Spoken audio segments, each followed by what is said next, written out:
Watch right now on the Front News Project. A shock for the Kremlin. The long-range Neptune missile is ready to strike Russia. Moscow is in the crosshairs.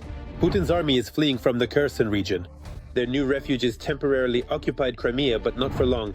Trump gives the green light. Moscow will answer for the strikes on the American factory in Mukachevo. Fiery, hot, and blazing footage from the front lines. Watch it right now. It's the fourth year of the full-scale war that Putin's Russia started on Ukrainian soil. The Ukrainian armed forces continue to heroically defend not only their homeland, but the entire civilized world from the aggression of Kremlin war criminals. Greetings, this is Front News. I'm Volodymyr Timoshenko. Over the course of the next 30 minutes, you will receive the unvarnished truth about the ongoing war, meticulously brought to you by our dedicated journalists reporting directly from the most intense combat zones. So are you truly ready to confront these realities? Then let us begin this crucial journey together.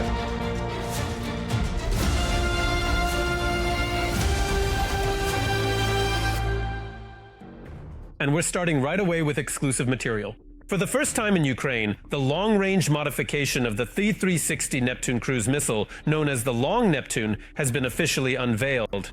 We're talking about a missile capable of striking targets at distances of up to 1,000 kilometers. But that's far from all the bad news for the enemy. The General Staff has confirmed the strikes on the Ust-Luga terminal and the oil refinery in the Samara region. Meanwhile, the Novochakhtinsk oil refinery, the only operating refinery in the Rostov region and the main supplier of petroleum products in southern Russia, has been burning for the fourth day in a row. All the details are in our report. A successful offensive operation. The occupiers lost about a company of personnel. The main intelligence directorate of the Ministry of Defense and the Third Corps drove out the Russians and regained control over the settlement of Novomikhailivka in the Donetsk region.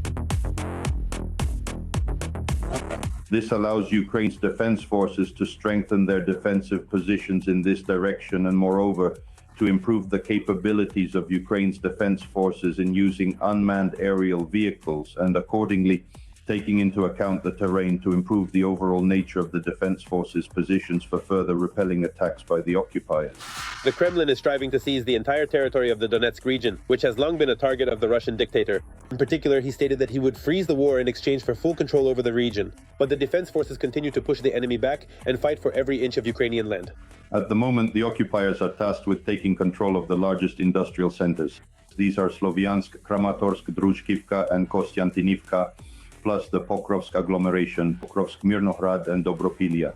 In other words, the occupiers are well aware of the scenario ahead, extremely heavy losses in personnel and equipment, and accordingly an active phase of hostilities that, according to British intelligence, could drag on for several years.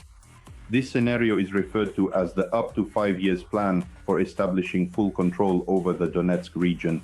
That is why, accordingly, the occupiers are trying to exert military and political pressure on both the United States and Ukraine.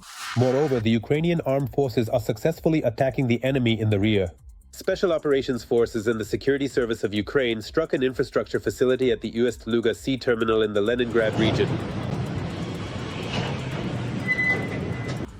The Ust-Luga Sea Terminal is considered one of Russia's key logistics hubs in the Baltic Sea. It is actively used for exporting energy resources via the so-called Shadow Fleet, which operates in circumvention of international sanctions. It should be noted that the Ust-Luga port has already been repeatedly targeted by strikes from the Ukrainian Defense Forces and the main intelligence directorate of the Ministry of Defense of Ukraine. This concerns the Novatek terminals, which are a key supplier of finished products. Once again, I want to emphasize that we are talking about petroleum products with end consumers including India, the People's Republic of China, as well as a number of European customers.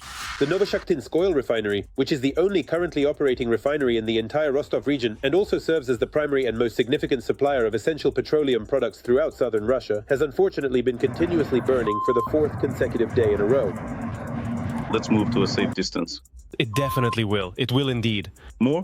It hasn't stopped for even a single minute, not at all. Since the beginning of August, at least 10 major Russian energy facilities, including refineries, have been hit by drone strikes. At least 4 plants have halted production. And while Russia is dealing with the aftermath, Ukraine has for the first time unveiled its new missile, the long-range Neptune. It is capable of striking targets at distances of up to 1,000 kilometers. Initially, the range of the R-360 Neptune missile was about 280 kilometers. The warhead has also been increased. Previously, the warhead weighed about 150 kilograms. At the moment, the tactical and technical specifications have not been disclosed, but it is a significant increase specifically in the warhead of this missile. Ukrainian naval marines have also recently unveiled their very own surface drone, which they call the Barracuda.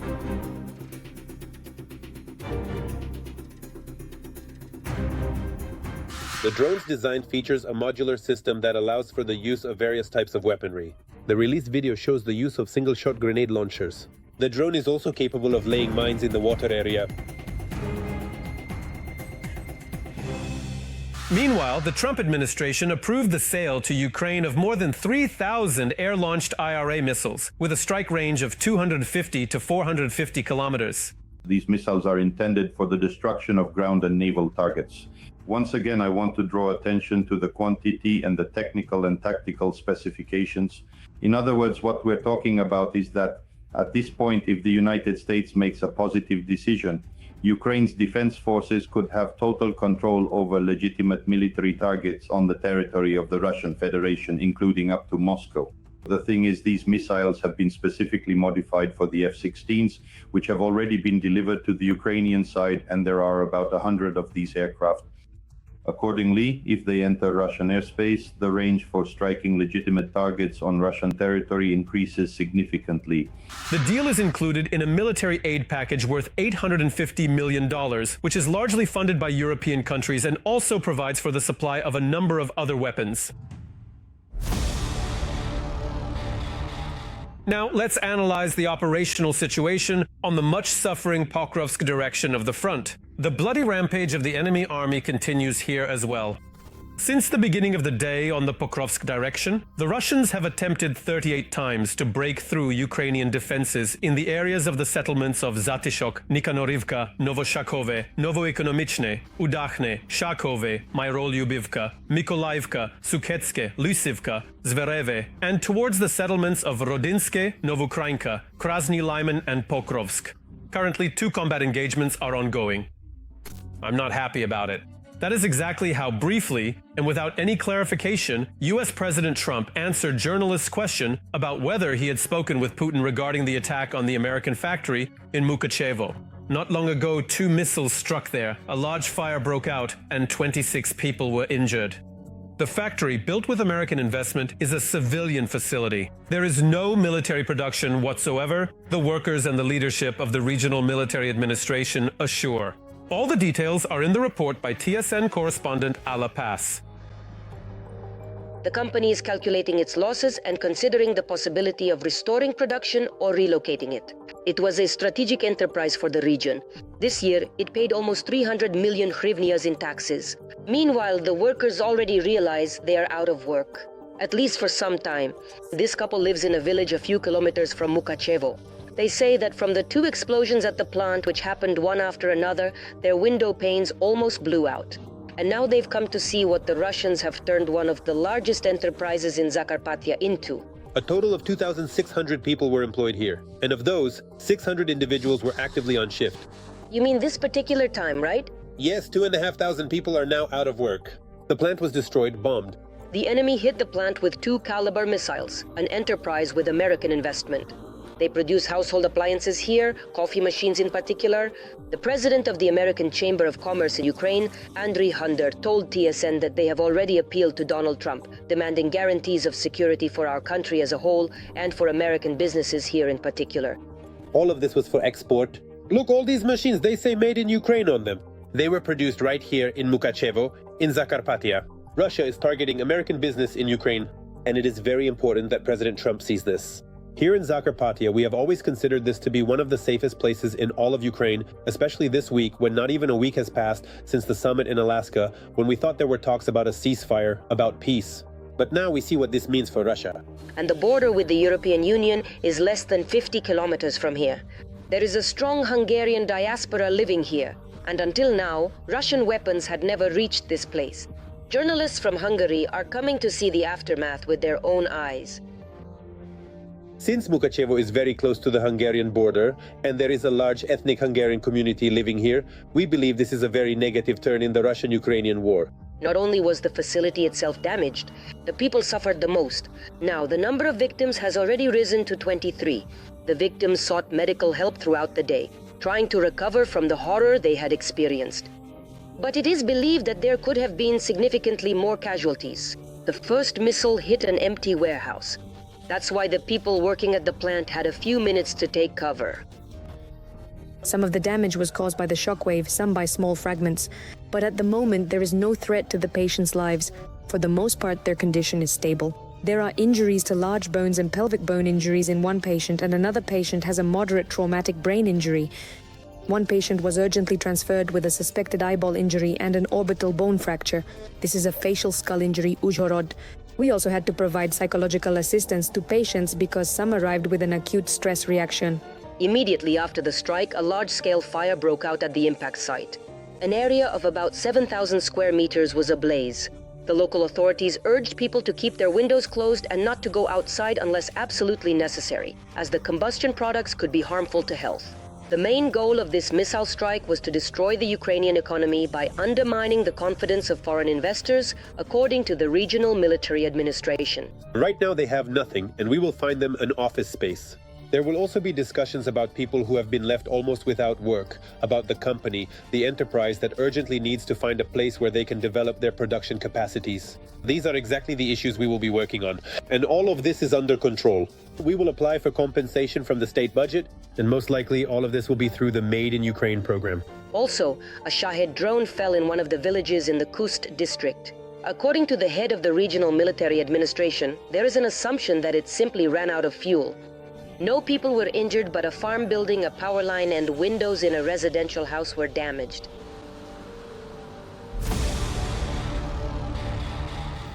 Collaborators are fleeing en masse from the occupied part of the Kherson region to Crimea, taking their belongings and families with them.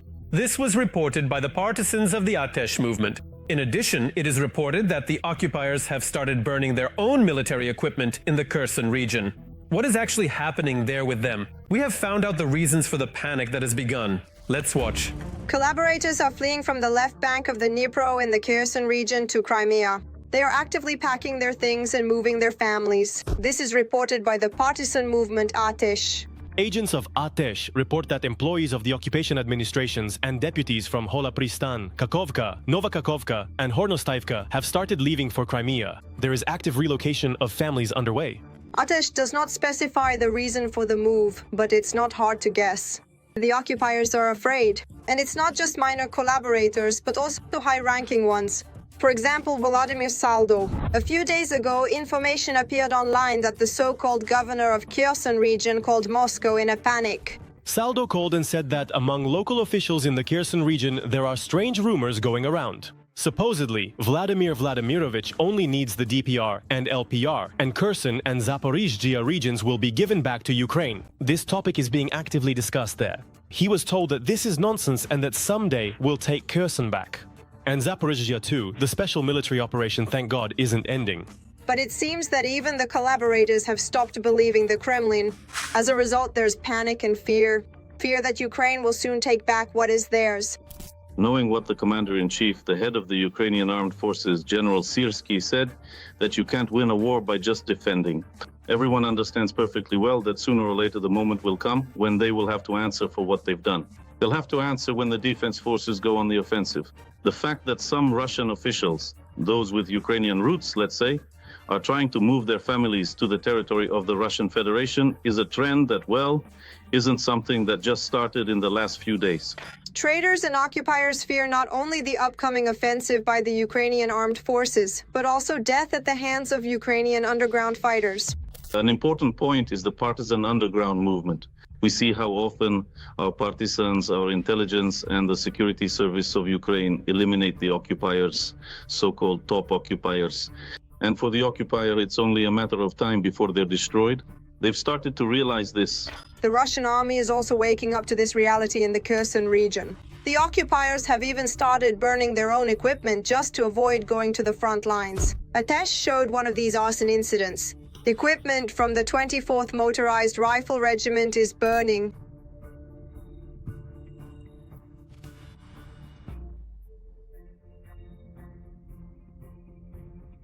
The partisans report that the situation in the regiment is critical. Among the Russian soldiers, there are more and more deserters, those who leave their units without permission and run away.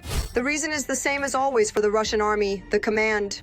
The soldiers complain about harsh and incompetent orders from the command, which have led to heavy losses in the unit, and the soldiers were abandoned at their positions without electronic warfare equipment, left alone to face Ukrainian drones. Most often, as they say, they put on their skis, that is to say, they desert with their weapons in hand and then go to Sochi, which is a common euphemism for desertion. Unauthorized abandonment of one's unit, that's how it's called in Russian, is done in order to run, to escape, and thus try to survive. Some find a way to surrender and become prisoners of war, that's it. But as a rule, such cases of leaving, of desertion, happen quite often. For now, we can't say that Sochi is a mass phenomenon, but these are not isolated cases either. Russian soldiers are increasingly refusing to dance to the tune of their commanders, for whom they are nothing more than cannon fodder. Local traitors and collaborators also understand the inevitability of the Ukrainian armed forces' arrival. But will they manage to escape in time? Every voice matters. Join our community, support independent journalism and help us bring you the truth from Ukraine. Become a member of Ukraine Today. Join us now. And now let's move to the Lyman direction of the front. The Russian world continues to destroy, kill and maim here as well. Since the beginning of the day on the Lyman direction, Russian invaders have attacked 15 times near the settlements of Hrikivka, Torske, Ivanivka, Redkodub, Karpivka, and towards the settlements of Seredny, Dronove, Shandriholov, and Serebryanka. 6 clashes are still ongoing. A new combat drone, the FP-1, capable of covering a distance of 1,000 kilometers, has begun serial production in Ukraine. We will tell you what this UAV is capable of and which targets it will strike on the territory of the Russian Federation. Believe me, the enemy is in for a tough time. Catch up and surpass. Ukraine has reached a production rate of its own strike drones comparable to that of Russia. First and foremost, we are talking about the newest long-range UAV, the FP-1. According to the Associated Press, Ukraine has managed to scale up its production capacity and is now assembling about 100 drones per day. At the same time, the drone is significantly cheaper than the Shahed. One FP-1 costs $55,000. The overall technical specifications are not very different from those of the Shahed. Of course, it has a different design, but its function is the same, even though it can fly a bit farther. It has slightly more payload capacity and is somewhat more advanced in terms of accurately hitting a specific target. There has never been a case where the FPV-1 accidentally hit civilian objects, so it is very convenient for planning missions, making them safe and highly precise. And it's also 5 times cheaper than the Shahed, which is very useful for our country, which isn't that wealthy. The secret is simple. Experts explain, Ukraine does not have uninterrupted supplies of engines from Iran and China. We don't have the same production capacity as Russia, nor do we have as much money. Accordingly, our engineers simplified everything to the maximum with only one condition: the drone absolutely must reach and hit its intended target. The structural frame of the FP-1 drone is made of plywood. These components are milled on a laser machine. This is a very cheap and mass-produced solution. The skin is then attached to this frame using slot and clamp connections. For a kamikaze drone, which is meant to make only a single flight in its lifetime, one that ends with it simply crashing into a target and exploding, this is not just sufficient, it's the right approach. At the same time, despite its outward simplicity, the FP-1's internal components are quite advanced. The drone is equipped with a whole array of sensors and modules that help it navigate through enemy electronic warfare zones, identify its target, and approach it along the most effective trajectory. Ukraine has overcome a number of challenges that have made it possible to create unmanned systems that meet the requirements of modern missiles. They are accurate in terms of hitting their targets, can bypass electronic warfare systems, and are capable of operating even without satellite navigation systems. So here, in fact, we're talking about technological advancements that we've achieved, and we've come up with solutions that allow us to operate deep within Russian Federation territory. By deep, we mean a distance of about 1,600 kilometers. At the same time, the FP-1 carries a rather powerful warhead over this distance, about 60 kilograms. There is also the possibility of increasing the amount of explosives to 120 kilograms by partially reducing the range. This latest drone can easily reach the Russian capital within its strike zone, circling it twice. Moreover, a range of 1,600 kilometers makes such remote regions of Russia as Udmurtia, Tatarstan, Samara Oblast, Yekaterinburg, Vologda, Kostroma, Perm Krai, Bashkortostan, Yekaterinburg, and even Murmansk Oblast accessible to Ukrainian defense forces. You don't have enough fingers on your hands to count them all. So we understand that Putin's attempt to move his drone or missile factories further from the border hasn't saved him. At the same time, as noted in the Financial Times article, the FP-1 is far from the only Ukrainian strike drone that hits targets in Russia every night. Combined with the production numbers of other UAVs, the total is quite impressive. And now it's time to analyze the operational situation on the Seversk sector of the front. The enemy is becoming more aggressive here as well. On the Seversk direction, the defense forces repelled 10 enemy assaults in the areas of Serebryanka, Fedorivka, Vyemka, Pereizne, and towards Seversk. One combat engagement remains unresolved. Meanwhile, NATO is conducting exercises in close proximity to the Russian border, specifically in Finland. For more than 2 weeks, European and American soldiers will be honing their skills. What exactly these exercises entail and why they are taking place so close to the borders of the Russian Federation, this will be covered in our next segment. The international military exercise Southern Griffin 25 has begun in Finland. 1,600 servicemen from Europe and the United States are participating in the maneuvers. The Finnish Ministry of Defense announced back at the beginning of August that, starting from the second half of 2025, U.S. military forces would be actively participating in exercises on Finnish territory and in the Baltic Sea, thereby increasing their military presence there. Little-known Russian sources are reporting on the alliance's exercises right at the Russian border. Top Russian propagandists, as well as the official Kremlin, remain silent. In recent years, Moscow has observed unprecedented NATO activity near Russia's western borders. The alliance, expanding its operations, justifies this by the need to deter aggression. The Russian side has repeatedly expressed concern over the buildup of the bloc's military presence in Europe. The Ministry of Foreign Affairs has emphasized its readiness for dialogue with NATO on an equal footing, provided the West abandons the militarization of the continent. The Sounding Griffin 25 exercises involve NH-90 transport helicopters and MD-500 light helicopters, which belong to the Uti Jaeger Regiment, as well as F-16 Hornet fighter jets in service with the Finnish Defense Forces. In addition, aircraft from the armed forces of various European countries and the United States will also take part in the maneuvers. After Russia launched its full-scale invasion of Ukraine, Finland, in order to ensure its own security, joined NATO almost immediately. Now, exercises are held here on a regular basis.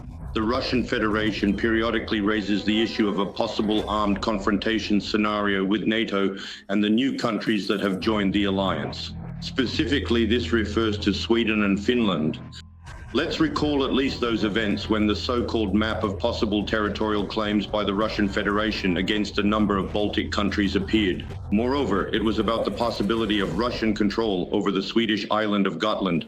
These exercises are part of the implementation of the Agreement on Defense Cooperation between Helsinki and Washington, under which the American side will gain access to 15 Finnish military facilities. In a recent interview, Finnish President Alexander Stubb stated that the militarization and preparation of Finland for a possible invasion will continue as long as the war in Ukraine persists. As I have always emphasized, we can't do anything about our geography. We have a history with Russia and we will have a future with Russia. But today, of course, relations are very complicated. In fact, there are no relations because of the war. But someday, when the war is over, new relations will certainly be built. Finland will establish relations with Russia only after the war with Ukraine is over. Putin has united Europe, expanded NATO by bringing in Finland and Sweden, and has effectively increased NATO's defense spending from 2 to 5%. The Russian Federation has repeatedly declared its territorial claims and its intention to protect Russian-speaking populations in the Baltic countries and beyond. That is why Finland and other countries bordering the Kremlin are acting proactively. For now, Russia's main military resources are concentrated on the war in Ukraine. Various dates are being mentioned, of course, 2026 and later dates. So, accordingly, NATO countries, specifically the closest neighbors, countries bordering the Russian Federation or nearby neighbors, are trying to replenish their arsenals with the types of weapons that will allow them to actively resist possible Russian aggression. Recently, the United States deployed 3 B-1B bombers to Norway for NATO exercises, to practice cooperation with allies, test combat readiness, and carry out a number of joint missions. The Sounding Griffin 25 exercises on the border with Russia will continue until September 12th. Now let's analyze the operational situation on the Krematurk and Toretsk fronts. Putin's army is acting true to form here as well. 4 enemy attacks were repelled in the Krematorsk direction in the areas of Mayske and Chasiv Yar. On the Toretsk front, the Russians attacked the defense forces' positions 4 times. The enemy's main efforts are concentrated in the areas of Shcherbenivka and Rusiniv Yar, a golf club from a Ukrainian soldier. The president's office revealed what gift Zelensky brought to Donald Trump. The American leader is well known for his love of golf. That's why the Ukrainian team decided to give him a golf club as a gift. And not just any club, but one with a story, because it was given to Trump by Junior Sergeant of the Armed Forces of Ukraine, Konstantin Kartavtsev, who lost his leg at the front while saving his comrades. Golf became a part of his military rehabilitation. Which club exactly Konstantin Kartavtsev chose and for what purpose he gave it to Donald Trump, TSN correspondent Irina Markovich asked our servicemen. Let's watch. You would never guess that Konstantin has a prosthetic because his walk looks absolutely perfect. He jokes about his injury at the front. It's not considered a serious injury, as they say among the military. He was wounded in the Serebryansky forest in the Luhansk region. They needed to evacuate the wounded. He hit a mine. We unfortunately hit a hidden mine while carrying out our brave guys, who were performing their duties. And they had to rescue him and 5 other wounded men. Konstantin calls the soldier who carried him out of the battlefield his own family. It took no more than 10 minutes. There was no time there. If it had taken another 5 minutes, I probably wouldn't have been able to get him out. After being wounded, Konstantin Kartavtsev set himself the goal of returning to his native airborne assault brigade. As soon as the doctors allowed it, he immediately started training again. And when the rehabilitation therapist suggested learning to play golf, he didn't hesitate for a second. On his prosthesis, Konstantin would cover about 10 kilometers per training session on the golf courses. That's about 13,000 steps a day, which is a lot. He won the Ukrainian military championship. With his team, he took prize-winning places at the World Golf Championship in Munich. When news broke about the president's visit to the White House, the golf club suggested sending Trump a gift in the form of a golf club. It bears Konstantin's autograph and an engraving. I know that he plays golf, and it's actually a pretty good club. I think he might even use it to play. A great golf enthusiast, Donald Trump appreciated the gift and even recorded a personal message to Konstantin. Konstantin, first of all, I watched your swing. I know a lot about golf, and your shot is magnificent. I have tremendous respect for you. You are an incredible person. Every time I hit the ball, I will think of you, Konstantin. If Sergeant Konstantin Kartavtsev had the opportunity to speak with Trump in person, he would tell him the most important thing. I would like Trump to hear from the military that we want victory. That is, when our enemy can no longer attack us, that will be victory. And when we have more weapons, we will have a position of strength. From a position of strength, it will be much easier for us to negotiate with them, with our enemies. Not giving up is his life credo. After his amputation, Konstantin returned to his home brigade and is an active serviceman in the Ukrainian armed forces. While he was in the hospital, he proposed to his beloved. We were in Kiev in the hospital, and he says to me, let's get married. I said, listen, let's save all your jokes for later, because it was such a busy day, really packed. And he goes, no, let's get married. And I was like, no, let's just be friends. And he fulfilled another one of his cherished dreams. The father of 2 grown sons from his first marriage, he always dreamed of having a daughter. A year ago, Nicole was born. I really wanted a daughter, and now all my dreams have come true. Nicole turned 1, and her birthday was combined with her christening. Everyone keeps calling Kostya to ask if he personally saw Trump's address, but today he's just too busy being a dad. His middle son also has a birthday today. As for me today, I'm so busy with the celebration. My kids have both a birthday and a christening today. He has one profound dream left, that his beloved daughter Nicole will never truly know or experience the horrors of war, and that brave Ukrainian soldiers can safely return to their homes and families, allowing them to watch their precious children grow up in a truly free and independent country. That's all for today. But very soon on Front News, you'll see new unique reports from our journalists in the hottest spots of the war. gathered so that you know the truth. This was Volodymyr Timoshenko with you. Take care of yourselves and your loved ones.